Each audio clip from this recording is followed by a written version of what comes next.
2009, a bill to authorize appropriations for the fiscal year 2025 for military activities of the Department of Defense for military construction and for defense activities of the Department of Energy to prescribe military personnel strengths for such fiscal year and for other purposes. The chair lays before the House a communication. The Honorable the Speaker, House of Representatives, sir, pursuant to the permission granted in Clause 2H of Rule 2 of the Rules of the U.S. House of Representatives, the clerk received the following message from the Secretary of the Senate on December 19, 2024 at 2:49 p.m. that the Senate agrees to the House amendment to the bill, Senate 709, Senate 3791, Senate 4367, that the Senate agreed to Senate Concurrent Resolution 46, that the Senate passed Senate 432, Senate 608, Senate 961, Senate 1059, Senate 1088, Senate 1760, Senate 2018, Senate 2042, Senate 2151, Senate 2615, Appointment, National Commission on the Future of the Navy. Signed sincerely, Kevin F. McCumber, Acting Clerk. Chair lays before the House a communication. To the Congress of the United States. The Honorable the Speaker, House of Representatives, sir, pursuant to the permission granted in Clause 2H of Rule 2 of the Rules of the U.S. House of Representatives, the clerk received the following message from the Secretary of the Senate on December 19, 2024 at 2:49 p.m. that the Senate passed Senate 2620, Senate 2742, Senate 3123, Senate 4129, Senate 4209, Senate 4511, Senate 4607, Senate 4994, Senate 5000, Senate 5125, Senate 5595, that the Senate pass without amendment H.R. 5443, H.R. 6062, H.R. 8666. Signed sincerely, Kevin F. McCumber, Acting Clerk.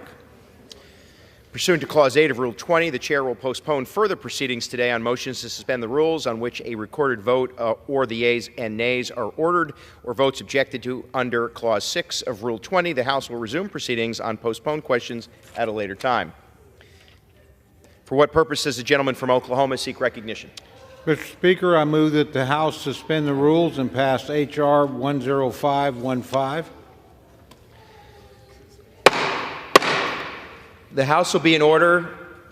Members are requested to take their private conversations off the floor. The clerk will report the title of the bill. H.R. 10515, a bill making further continuing appropriations for the fiscal year ending September 30th, 2025, and for other purposes. Pursuant to the rule, the gentleman from Oklahoma, Mr. Cole, and the gentlewoman from Connecticut, Ms. DeLauro, each will control 20 minutes. The chair now recognizes the gentleman from Oklahoma. Thank you, Mr. Speaker. Mr. Speaker, I ask unanimous consent that all members have 5 legislative days to revise and extend their remarks and include extraneous material on H.R. 10515. Without objection. Thank you, Mr. Speaker. Mr. Speaker, I yield myself such time as I may consume. The gentleman is recognized. Thank you, Mr. Speaker. I rise today in support of H.R. 10515, the American Relief Act of 2025. As the 118th Congress draws to a close, it's natural to use these final days to reflect on our work. Though we've accomplished much over the last 2 years, there's more to be done. First and foremost, we need to ensure that the government remains open and operating to provide needed services for Americans. It's why I stand before you. With government funding running out, it's our duty to act. When the House Appropriations Committee began our process of drafting bills for fiscal year 2025, we knew we had to work quickly to pass the House, put the House in the best position possible. To that end, we successfully reported all 12 of our annual appropriations bills out of the committee and succeeded in passing 5 of them across the floor. Unfortunately, the House does not act on its own. And I'm sorry to say, whether we like it or not, our colleagues in the Senate have input in this process. To date, the Senate has yet to pass a single fiscal year 2025 appropriations bill across the floor. As time went on, it became clear that we would not conclude the FY25 process by the deadline of December 20th, meaning another extension is necessary. I know there's great frustration that a second continuing resolution is necessary, and quite frankly, I share in that feeling. But a government shutdown is never a good alternative. So today's bill funds the government through March 14th. This will allow Republicans to engage President Trump as we negotiate a final year funding bills that fulfill the mandate of the American people and our America First agenda. Further, this route ensures that there are no undue disruptions to our national security and the vital programs that our constituents rely on. Today's bill also extends out the debt limit for a further 2 years to January 20th, 2027. This will allow President-elect Trump to begin his term without needing to immediately address our national debt limit, allowing us to move forward on the many other pressing concerns of the American people. Finally, the legislation also provides much-needed relief to Americans struggling to recover from recent natural disasters. This includes destruction in my own district, which faced tornadoes that ripped through Oklahoma. From floods and droughts to wildfires and other storms, communities across the United States have suffered. These realities have been grim.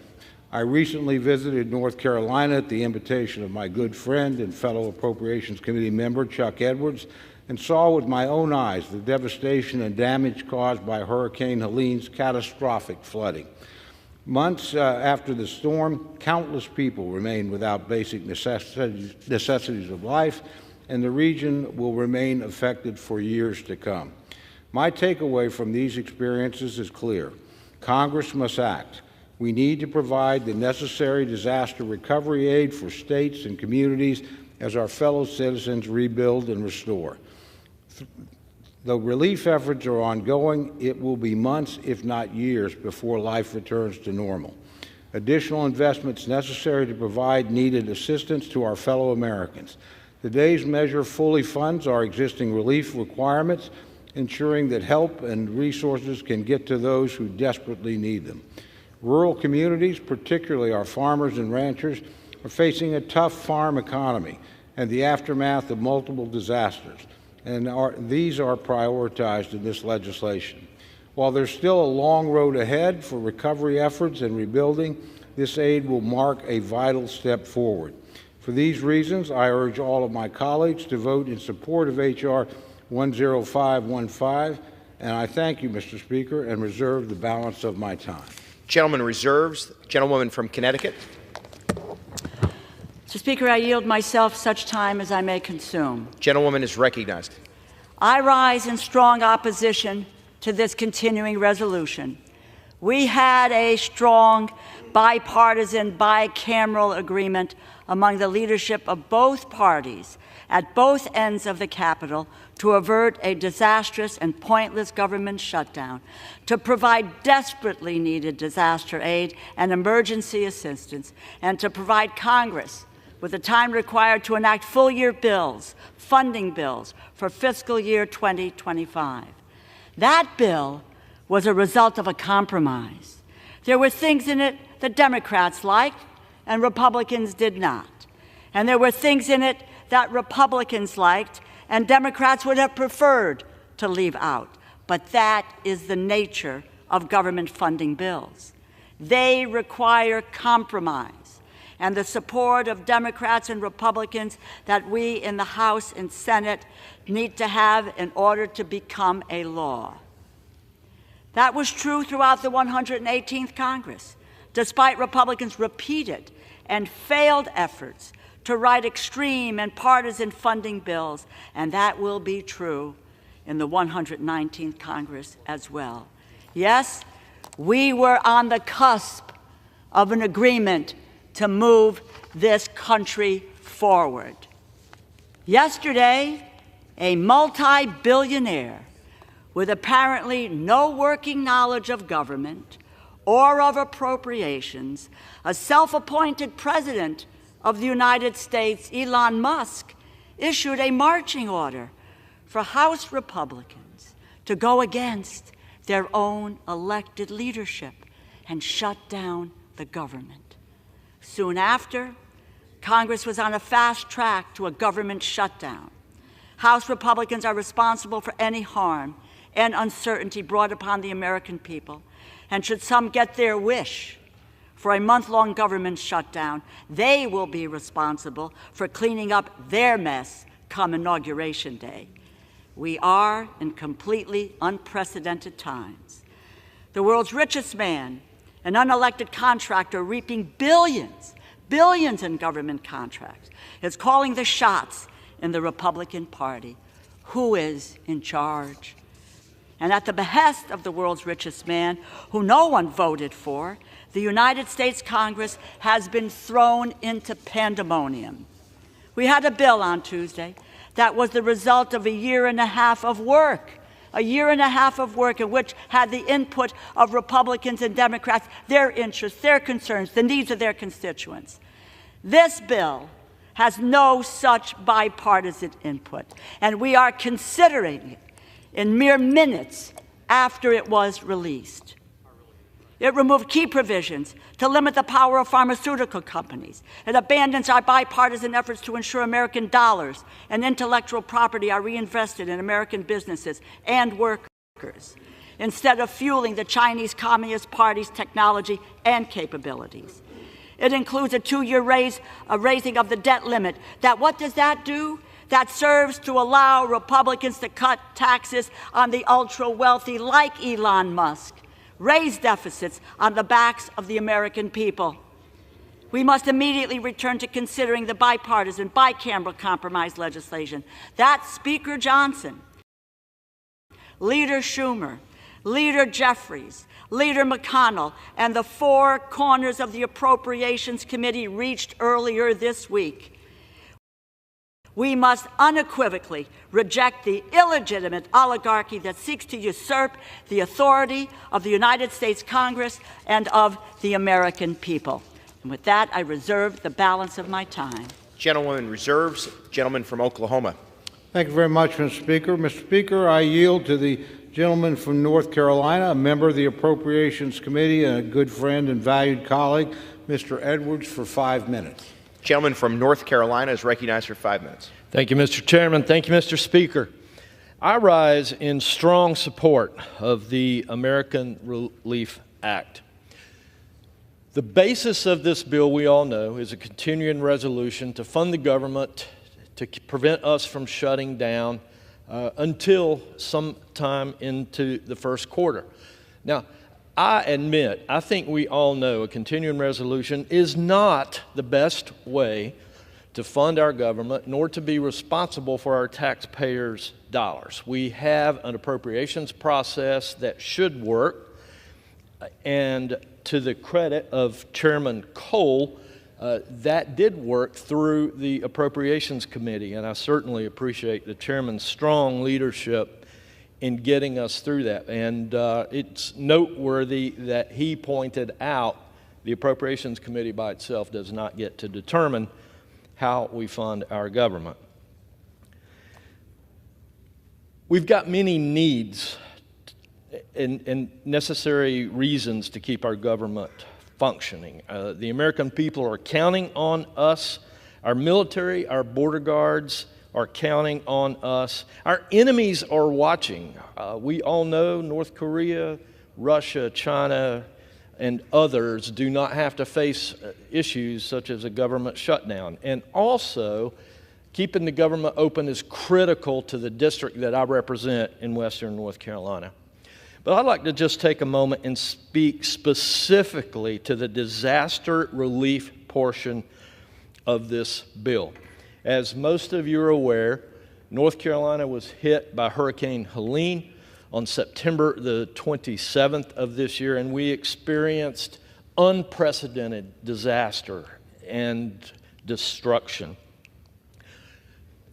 It's going to cost North Carolina about $58 billion to rebuild. This storm was the most deadly in North Carolina's history. We lost 126,000 homes that were either damaged or destroyed. Countless people are now homeless. I want to thank Speaker Johnson for personally visiting Western North Carolina, getting his boots muddy and seeing what we were dealing with there. I'd like to thank Leader Scalise for visiting Western North Carolina, and Chairman Cole also took time to come down. Many other members were there. We're going to see a number of members on this floor argue against this bill. Mr. Speaker, I need to remind you that folks in Western North Carolina have been paying their taxes for decades that have gone towards funding disasters in every other part of this country, from California to the Midwest to the Gulf Coast, without argument. But Mr. Speaker, now North Carolina needs our help. They need the help of this body. I'm sure some folks are going to speak against this bill.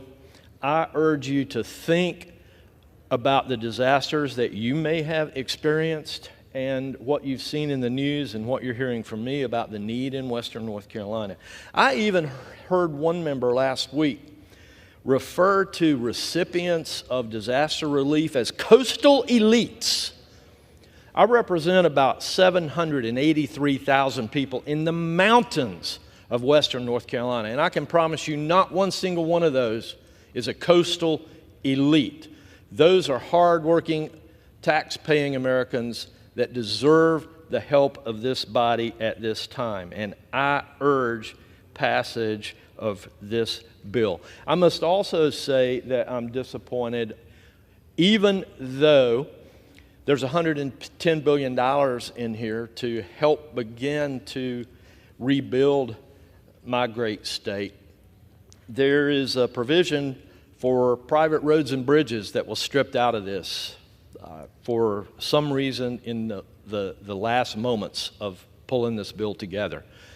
The folks from FEMA in Western North Carolina have told me the most significant difference that they see in this disaster versus those they've dealt with in other areas are the number of private roads and bridges that we have. And so I'm hoping, and I appreciate Chairman Cole offering to help me get this provision back in with some other vehicle at some other point in the future. So, members, I urge your support of this bill. North Carolina deserves and needs the respect and the help to rebuild. Mr. Speaker, I yield back. Gentleman yields. Gentleman from Oklahoma reserves.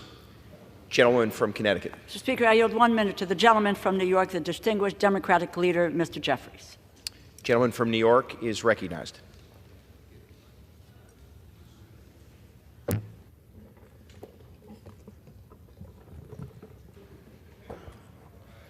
Thank the distinguished gentlelady from the great state of Connecticut, our top Democrat on the Appropriations Committee, for yielding and for her incredibly strong and steadfast leadership during this process. House Democrats, House Republicans, Senate Democrats, and Senate Republicans reached a bipartisan agreement to fund the government, prevent a shutdown, and meet the needs of the American people. We reached a bipartisan agreement to provide disaster assistance to people who had their lives turned upside down by extreme weather events, hurricanes, tornadoes, floods, and wildfires all across America. We reached a bipartisan agreement to be there for farmers and families, children, seniors, working class Americans all across the country. The men and women who serve this country in uniform and are veterans. House Republicans have abandoned that bipartisan agreement that we entered into in good faith. A bill that House Republicans negotiated. Gave us your word that we were going to move forward together on behalf of the American people.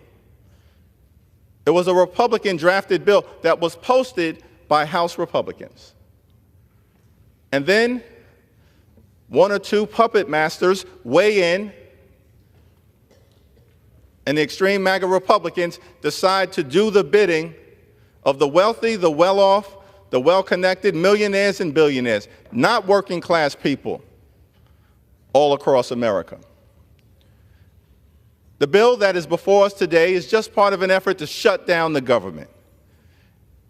Unless we, as representatives of the American people, bend to the will of just a handful of millionaires and billionaires, because the provisions in this bill, particularly as it relates to suspending the debt ceiling for 2 years, are designed to bring about a massive tax cut, unpaid for wealthy donors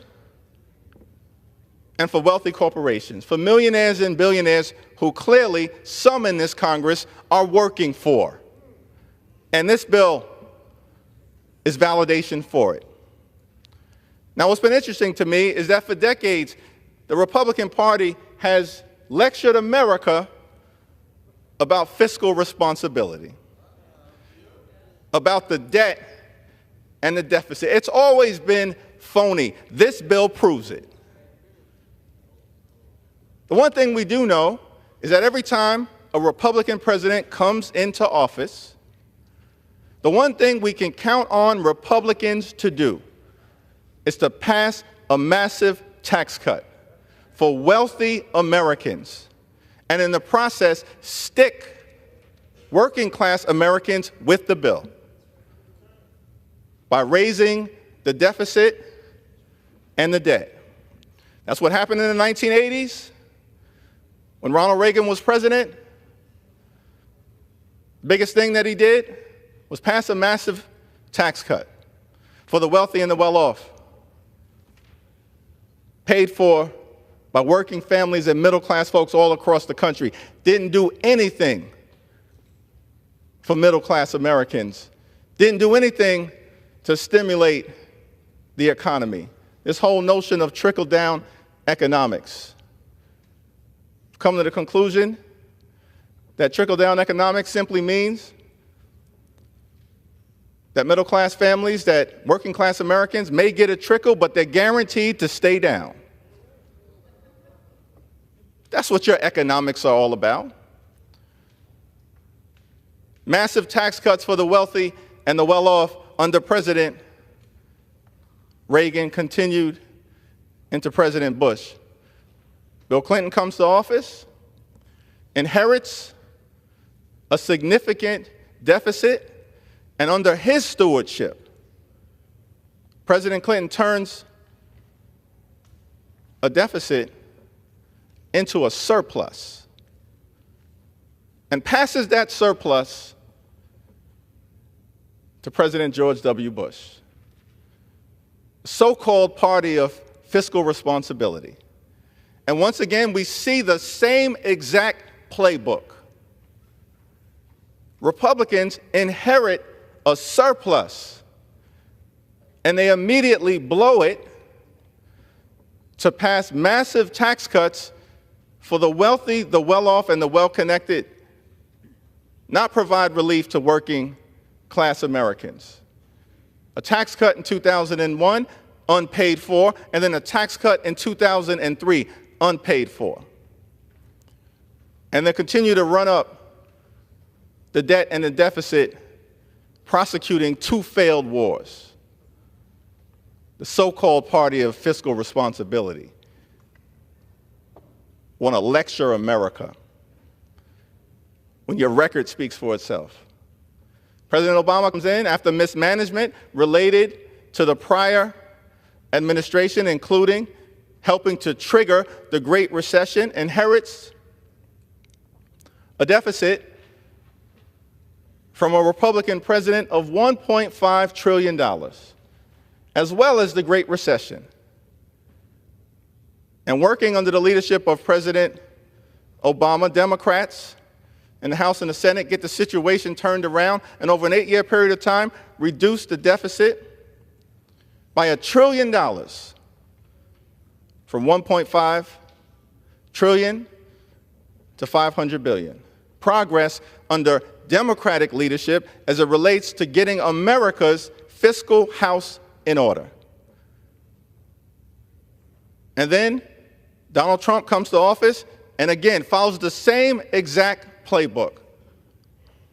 After failing to take health care away from millions of Americans, the Republicans turned their attention to the GOP tax scam, where 83% of the benefits went to the wealthiest 1%. Why? To subsidize the lifestyles of the rich and shameless. And in the process of doing that, borrow $2.3 trillion added to our debt, explode the deficit, so-called party of fiscal responsibility. In fact, this debt that we're dealing with, that Democrats are taking seriously, that Republicans have no interest in being responsible around, that's what this 2-year suspension of the debt ceiling is all about. In our nation's 248-year history, 25% of our nation's debt was accumulated during the 4 years of the former president. 25%. How dare you lecture America about fiscal responsibility, ever?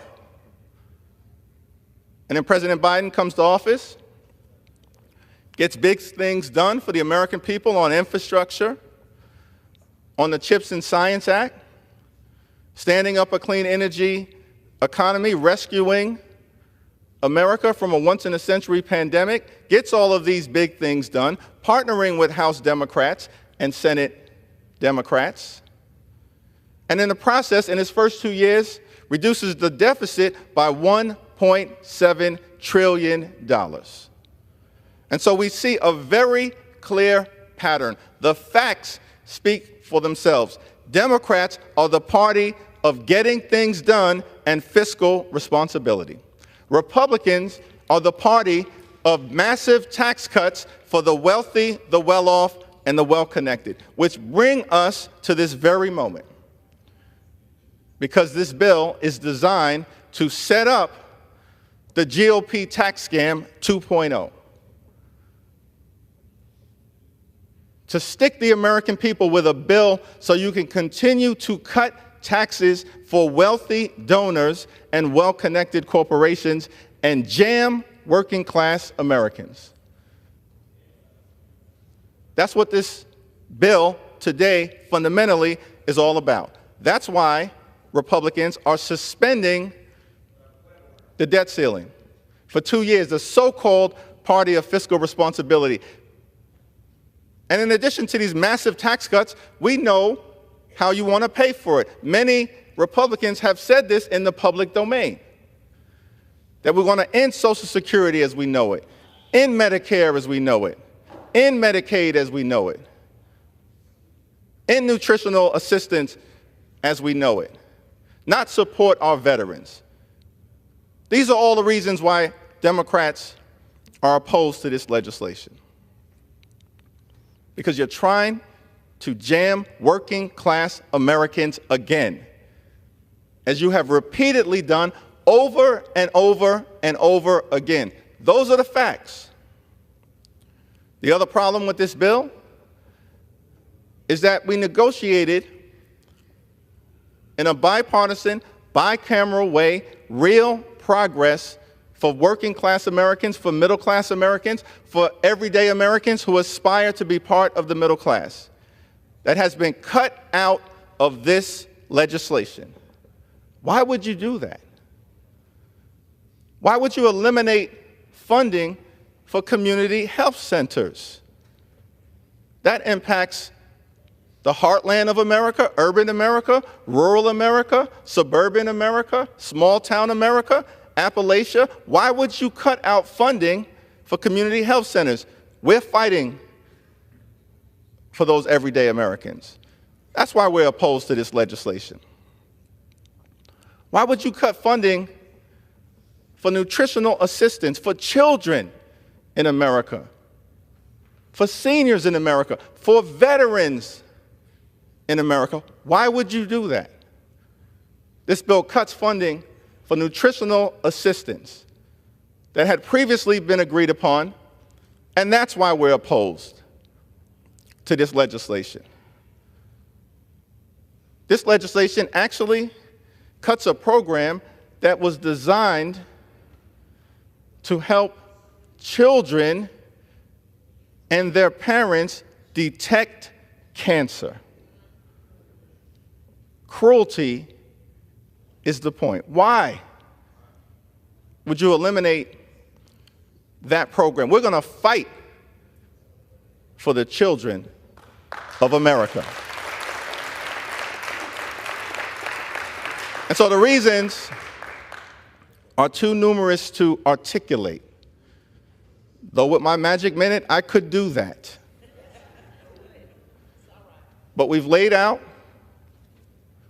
the challenges with this bill, the phoniness in claiming that extreme MAGA Republicans are about working class Americans or the party of fiscal responsibility. Nothing could be further from the truth. When you run up the debt and the deficit, middle class families pay, working class families pay, and we are going to defend them.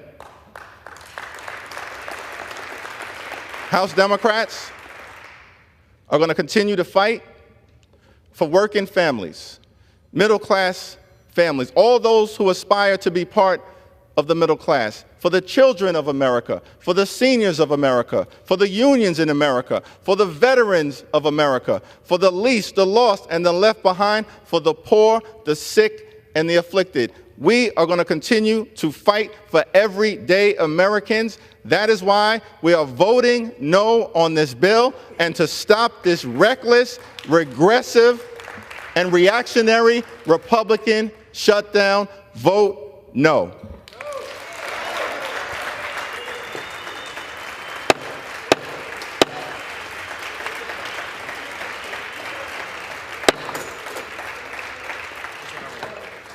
The House will be in order.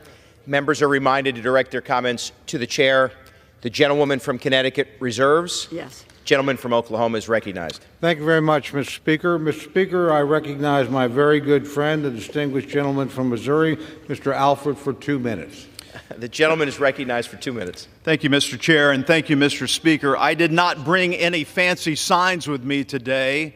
Those take hours to prepare, but I will tell you, if a shutdown occurs because we do not pass this continuing resolution today, it will not be a Republican shutdown. It will be a Democrat shutdown. And when it goes over to the Senate, it will be the Schumer shutdown. We'll suspend. The gentleman will suspend. The House will come to order. The gentleman from Missouri has the floor. The gentleman is recognized. Mr. Speaker, this is not about millionaires. This is not about billionaires. This is about our farmers. This is about our military getting the pay that they deserve through the Christmas and New Year's. This is about the future of this nation. This continuing resolution, Mr. Speaker, before us, it is not a perfect solution.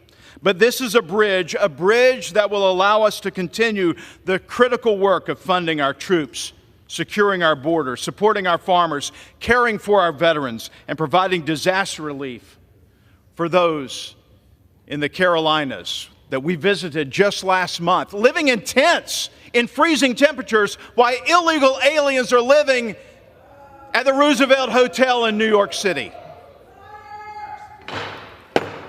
The gentleman will suspend. The House will be in order. Allow the gentleman to be heard. It is his time. The gentleman from Missouri is recognized. Mr. Speaker, Missouri has 87,000 farms.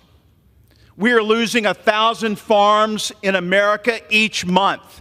Our food security is national security, and the Democrats do not want to support our farmers because of the high inflationary costs that this administration has brought about and the low commodity prices. Farmers are going out of business. I don't understand this consolidation of farming in America and why the Democrats are in favor of that. We have got to support our farmers through this bill. We have got to support our disaster victims through this bill. And most of all, we must support America. We are not here for ourselves. We are here for those that we represent, the hardworking Americans who depend on us to set aside our differences and act with courage and responsibility. They deserve a government that works for them and not against us. And with that, I yield back. Gentleman yields. The gentleman from Oklahoma reserves. The chair would remind my colleagues to allow speakers to be heard. The gentlewoman from Connecticut is recognized. I just remind my colleague and friend from Missouri that the compromise bill had support for the farmers, overwhelming support for farmers and for American families as well.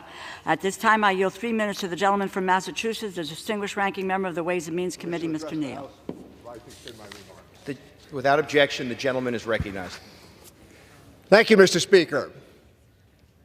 We are in favor of every request that you asked for. These were modest agreements that were reached and rendered by both parties in an honest and public agreement. The Speaker of the House broke his word. That's why we're here. And to the gentleman from Missouri who just spoke, I've been here for a long time. You have never won a government shutdown, and you won't win this one either. Your currency in this institution is your word. We reached an agreement. We came to modest achievements. And a tweet changed all of it? Can you imagine what the next 2 years are going to be like if every time the Congress works its will and then there's a tweet? Or from an individual who has no official portfolio, who threatens members on the Republican side with a primary, and they succumb? This institution has a separate responsibility based upon the separation of powers. Members of Congress don't serve under presidents of the United States. It's called the national principle. I'm in favor of aid to North Carolina. I'm in support of aid to the farmers in Missouri. We come to the aid of the American family at moments like this, but you walked away from your word. You walked away from an agreement. That's what we're bothered by. A simple suggestion from the president-elect that you ought to abandon that principle, and this is what this is about. This is trying to raise the debt ceiling to disguise a big tax cut that they want to offer later on. In December of 2017, the TCJA was rendered, and my friends, particularly the ones that have been here for a while, you know what I'm about to say is true. You borrowed the money for a tax cut. $2.3 trillion for a tax cut for wealthy people. And when you see the distribution tables, you know who got what. We are trying to avert a government shutdown, but we're also trying to subscribe to the basic principle as outlined earlier.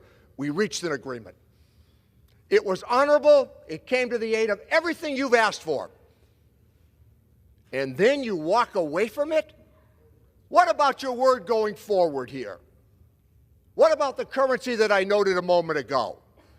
And I want to tell you, you cannot win a government shutdown, and you won't win this one either. We need to return to the original agreement and stick with it. The last word here I'm going to offer is this. It's expired. The Speaker of the House needed to keep his word on this The gentleman's legislation. time. The gentleman will suspend. The gentlewoman from Connecticut reserves. The chair would remind my colleagues to direct comments to the chair. The gentleman from Oklahoma is recognized. Thank you very much, Mr. Speaker. Mr. Speaker, I yield to my good friend, the gentlewoman from Florida, Ms. Luna, for 2 minutes. The gentlewoman from Florida is recognized for 2 minutes. Mr. Speaker, I've never actually voted for a CR, but I'm here today because I realize that the plan that's on the table currently to keep our government open, but also the promise from the only president in my lifetime who's ever followed through on all of his campaign promises to the American people. Excuse me, I'm not done talking. Give me the same respect we give you guys. The House will come to order. My colleagues are reminded the gentlewoman has the floor. She has the right to be heard. The gentlewoman has the right to be heard, and the gentlewoman would be reminded to direct her comments to the chair. The gentlewoman from Florida is recognized. From the only president in my lifetime who's fulfilled all of his campaign promises to the American people, has promised to cut hundreds of billions of dollars in reconciliation. You want to talk about shutting down the government. The deal that was negotiated was largely rejected by the American people, which, to Speaker Johnson's credit, pulled it from the floor, which is why we are here today. The deal on the table will keep the government open for the American people, and if you guys so choose to shut it down, it will be on you, but not the Republican Party. We will not be going back to the table. This deal stands as it is, so let you go back home on Christmas and explain to your people why you shut down the government, because we won't be doing it. The House. Furthermore, Mr. Speaker.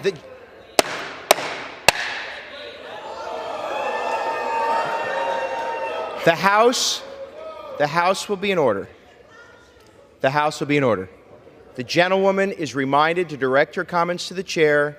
My colleagues are reminded to yield the floor to the gentlewoman from Florida. Furthermore, Mr. Speaker, the former bill had items in it to include random pandemic policies, biocontaminant research that were not in the best interest of the American people. So the deal on the table is as is. You either vote for or you vote for the shutdown, but it will be not on the Republican Party, but on Democrats as it stands. Mr. Speaker, I yield my time. Gentlewoman yields. My colleagues, the chair acknowledges the emotion and passion behind all arguments. Please, the House will be in order. The gentleman from Oklahoma reserves. The gentleman from Oklahoma reserves. The gentlewoman from Connecticut is recognized. A deal is a deal. I yield 3 minutes to the gentleman from New Jersey, the distinguished ranking member of the Energy and Commerce Committee, Mr. Pallone. The gentleman is recognized. Thank you, Mr. Speaker. Have the Republicans forgotten that they're in the majority? The bill that was supposed to come up was posted and negotiated by the Republican Speaker. He posted it. He negotiated it. And you know that the bill that you're bringing up instead tonight will not pass. We will leave here tonight. This bill will not pass.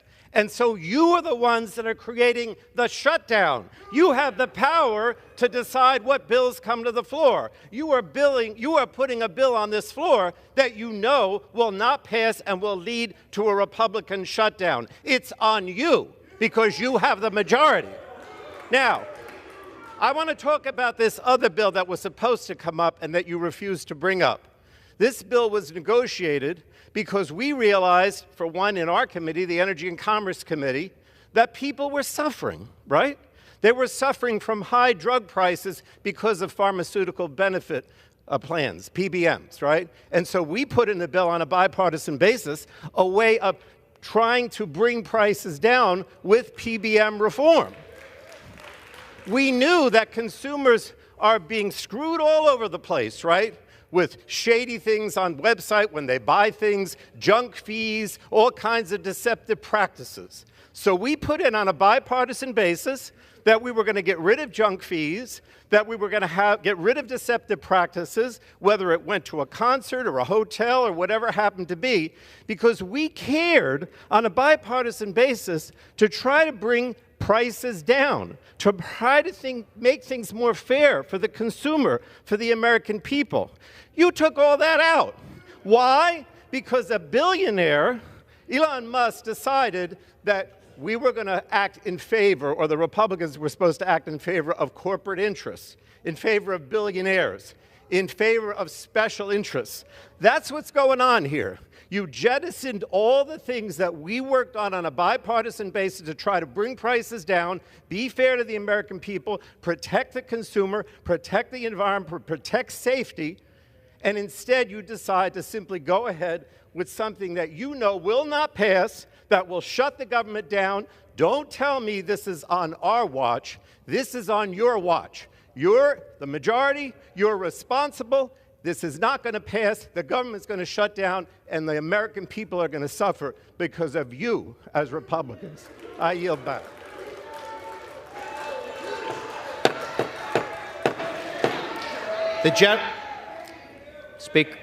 Colleagues are reminded to direct their comments to the chair. The gentlewoman from Connecticut reserves. The gentleman from Oklahoma is recognized. Thank you very much, Mr. Speaker.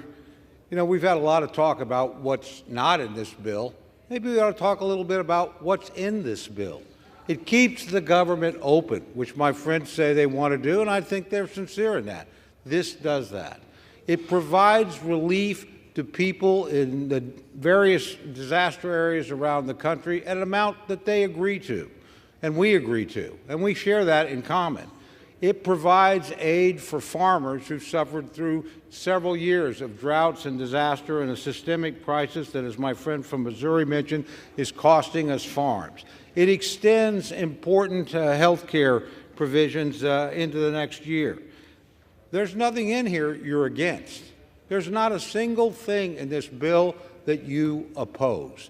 So if you can't vote for what you're for, please don't lecture us about what, if I had this and this and this, I'd vote for it.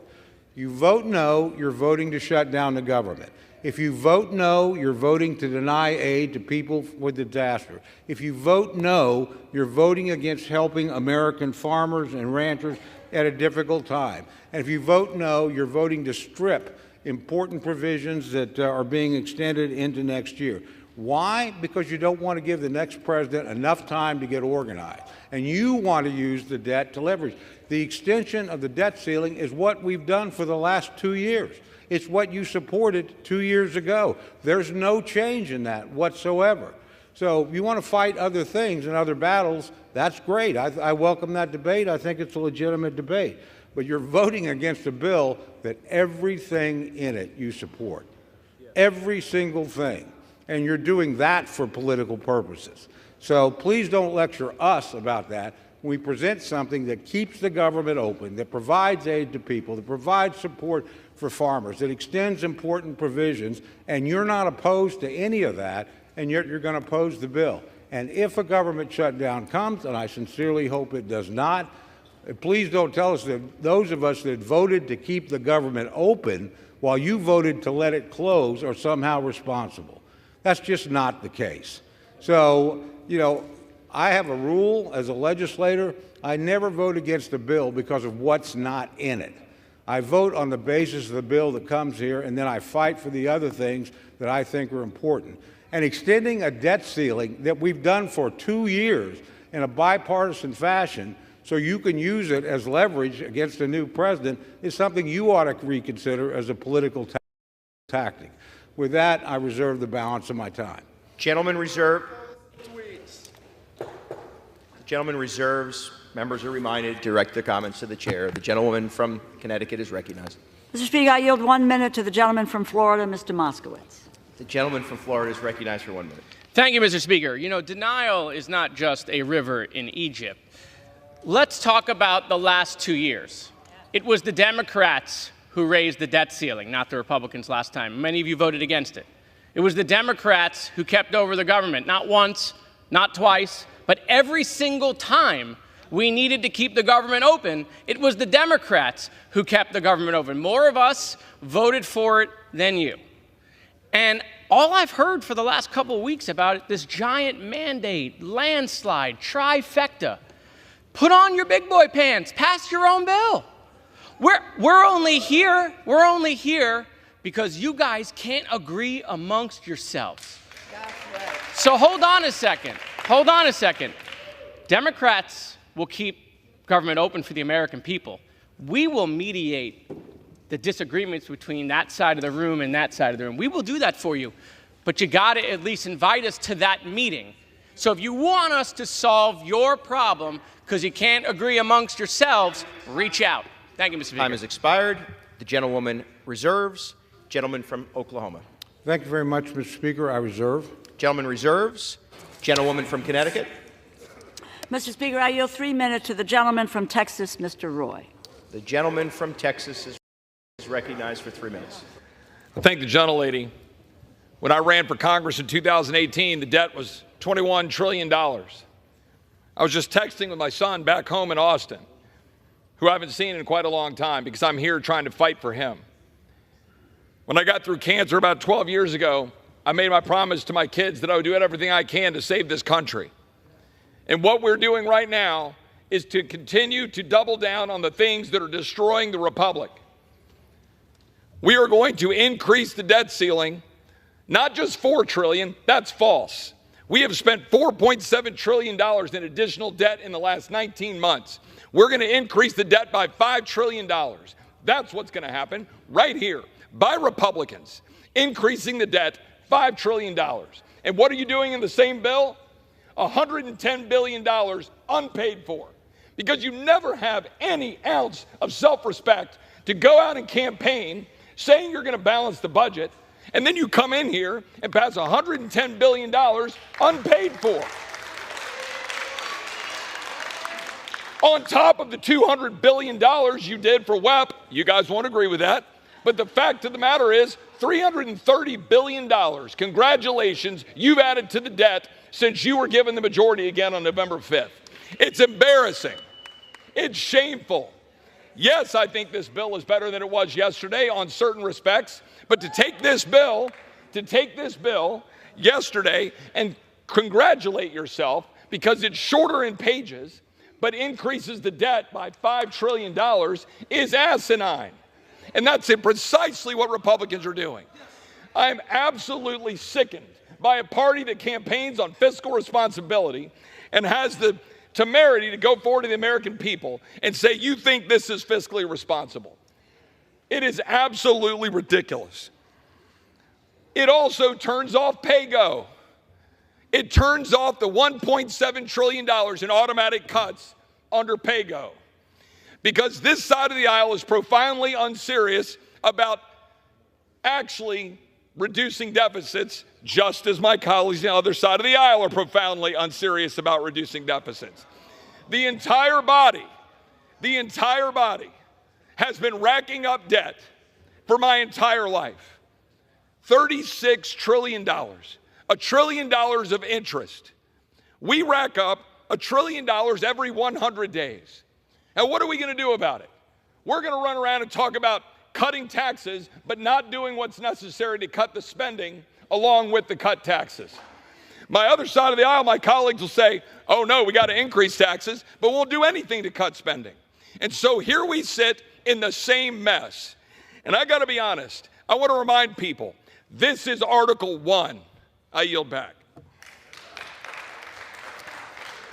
Gentleman yields. Gentleman reserves. Gentleman from Oklahoma. Thank you very much, Mr. Speaker. I yield myself such time as I may consume. Gentleman's recognized. This is a great debate. Nice to have the discussion, but we're here to consider a specific piece of legislation. This keeps the government open. What my friends want to do by voting no is effectively to shut it down. This provides relief to people in need. What my friends want to do by voting no is to keep that from happening. This provides aid to farmers and ranchers. What my friends want to do, and they actually favor the amounts and what have you, there's been no change in that regard, ends that. This extends important protections for the American people. So if a bill's got something in it and you support everything that's in it, and we continue the debt ceiling that we've had the last 2 years, then I'm mystified as to how you can go home and explain that, as I wanted to keep the government open, so I voted to shut it down. It's amazing to me. With that, I reserve the balance of my time. Gentleman reserves. Gentlewoman from Connecticut. Mr. Speaker, I am prepared to close. Gentlewoman reserves. The gentleman from Oklahoma. I still have speakers, Mr. Speaker. The gentleman is recognized. Thank you very much, Mr. Speaker. I yield 1 minute to my very good friend from Ohio, the distinguished chairman of the Judiciary Committee, Mr. Jordan. Gentleman's recognized. I thank the gentleman for yielding. Mr. Speaker, this bill is real simple. This bill helps the people who grow our food. Right.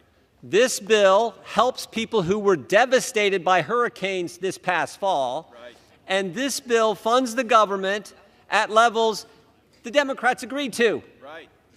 To keep the government open over the holidays. Why the Democrats are opposed to this, I have no idea. I have no idea. So let's vote yes and spend at the levels everyone agreed to. And then in 3 months, we can have the debate and figure out where we're going from there. But this is a yes vote. I yield back. Gentleman yields. Gentleman reserves. Gentlewoman's recognized. I yield. Gentleman reserves. I yield 30 Gentlewoman's seconds recognized. to the gentleman from Tennessee, Mr. Cohen. Gentleman's recognized. Thank you. There are a lot of things in here that were taken out of the compromise bill that were good for the American people. And one of the things was dish payments, where you give money to hospitals that treat the least among us, the poorest people that need health care, and that was taken out of the bill. That's cruel, inhuman, and anti-Judeo-Christian. And that's one of the main reasons why I oppose this bill, because the hospitals that take care of those people are doing God's work, and they need to be given the monies they've been given in the past, a one-year extension, and you took that out. That's wrong. I oppose the bill. Thank you. Gentleman yields. Gentlewoman reserves. Yes. Gentleman from Oklahoma. Thank you very much, Mr. Speaker. I yield 1 minute to the distinguished gentleman, my good friend from New York, Mr. Lawler. Gentleman from New York is recognized. Thank you, Mr. Chairman. Mr. Speaker, we are approaching Christmas and Hanukkah. And Americans all across this country care about this debate. They care about the specifics. But what they won't understand is when you vote no to continue funding the government to provide the services that they rely on. This is a clean CR. If you don't like it because it doesn't have a whole list of ornaments on the Christmas tree, I'm sorry. But the fact is that we are keeping the government funded. By the way, I would remind my Democratic colleagues, we could actually do our appropriations work if my senior senator from New York passed a single solitary appropriations bill on the Senate floor. He passed exactly zero. The fact is, we have to keep the government funded. That is our responsibility. An additional 30 seconds. Gentleman's recognized.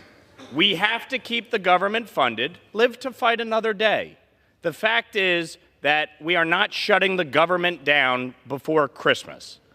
And I think everyone here has a responsibility to keep the government open and funded, and it requires a yes vote on this CR. It requires a yes vote on disaster relief. It requires a yes vote on providing our farmers the support that they need to put food on the table of the American people. And with that, I yield back to the chairman. Gentleman yields. Gentleman reserves. Gentlewoman's recognized. Yes. Speaker, I'm prepared to close. Gentlewoman reserves. The chair, I'm also prepared to close. Gentleman reserves. The gentlewoman from Connecticut is recognized. The American public has been clamoring for this body to work together, Democrats and Republicans, across the aisle, to do what is in the best interest of the American people. To that end, and to give credence to what the American people are clamoring for, so they begin to have trust in us again and what we do in this body, is that we've been working since last August of 2023, on a supplemental disaster relief bill.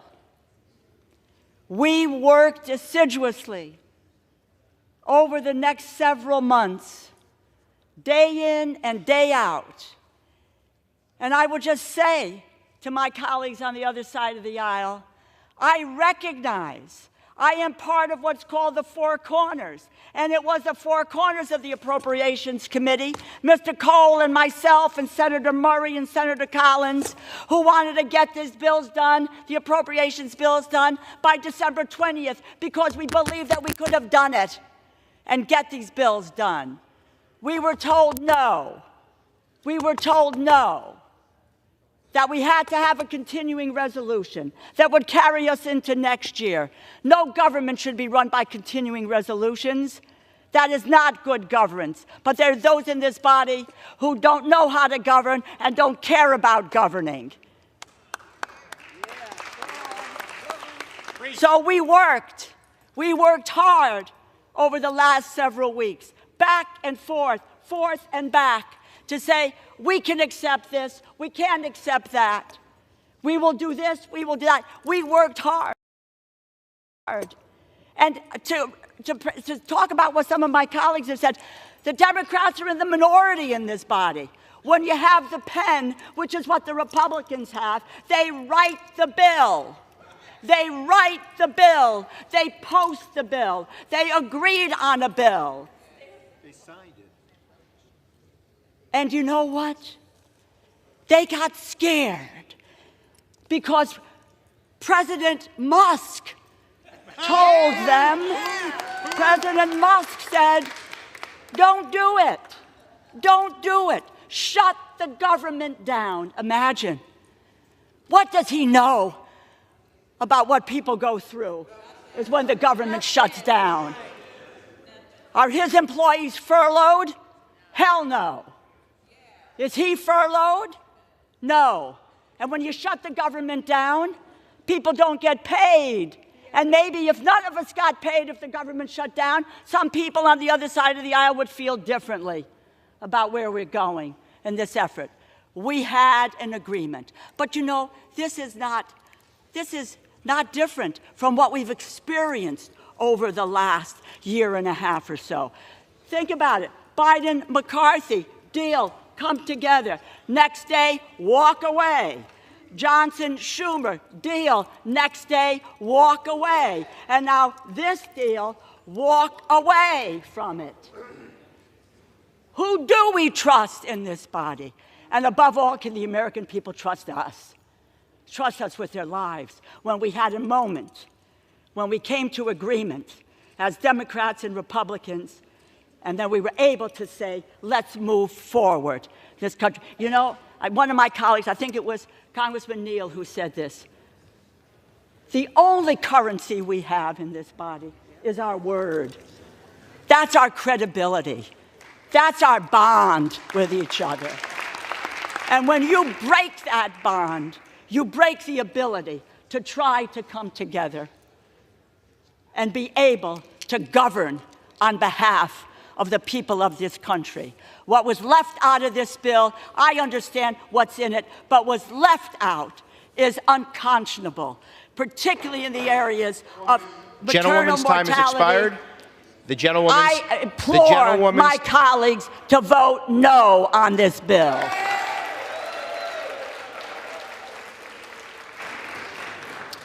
The gentlewoman yields. The gentleman from Oklahoma is recognized. Mr. Speaker, may I inquire how much time I have left? 1.5 minutes. Thank you very much, Mr. Speaker. I yield myself the balance of my time. Gentleman's recognized. It's been an interesting debate. It's been a good debate. It's been a lot of interesting points made. But the fact is, there's nothing in this legislation that you oppose. You don't oppose keeping the government open. This keeps it open until March 14th. We're going to be voting for that in overwhelming numbers. You support aid to people in distress. This bill does that. You're going to be voting no. We're going to be voting yes. We think the rural economy is in crisis. There's important aid in here for it. Aid, you support it. We're going to be voting for it. You're going to be voting against it. That's just the facts. You consider legislation one piece at a time. There's not a single thing in here that you oppose, except maybe the debt limit extension, which is the same debt limit extension you supported 2 years ago. So I urge my colleagues to vote yes and keep the government open, help people in need, help the rural economy, and let us move forward with our work. With that, Mr. Speaker, I urge passage of the bill and yield back. Gentleman yields. The question is, will the House suspend the rules and pass the bill, H.R. 10515? Those in favor say aye. Aye. Those opposed say no. In the opinion of the chair, two-thirds being in the affirmative,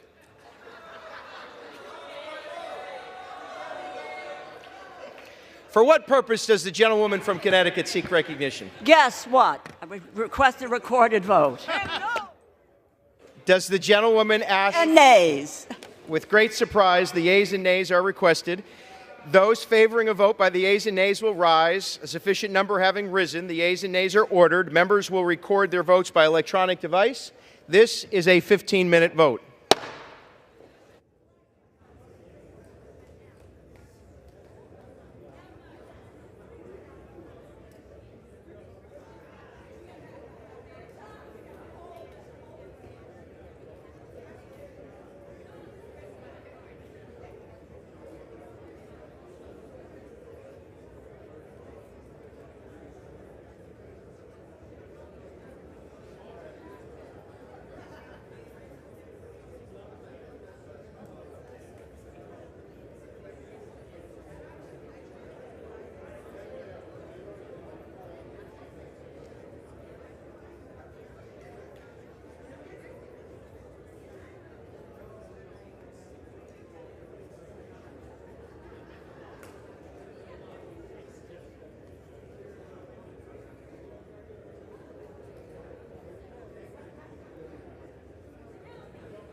On this vote, the yeas are 174, the nays are 235, one voting present, two-thirds not being in the affirmative. The rules are not suspended and the bill is not passed.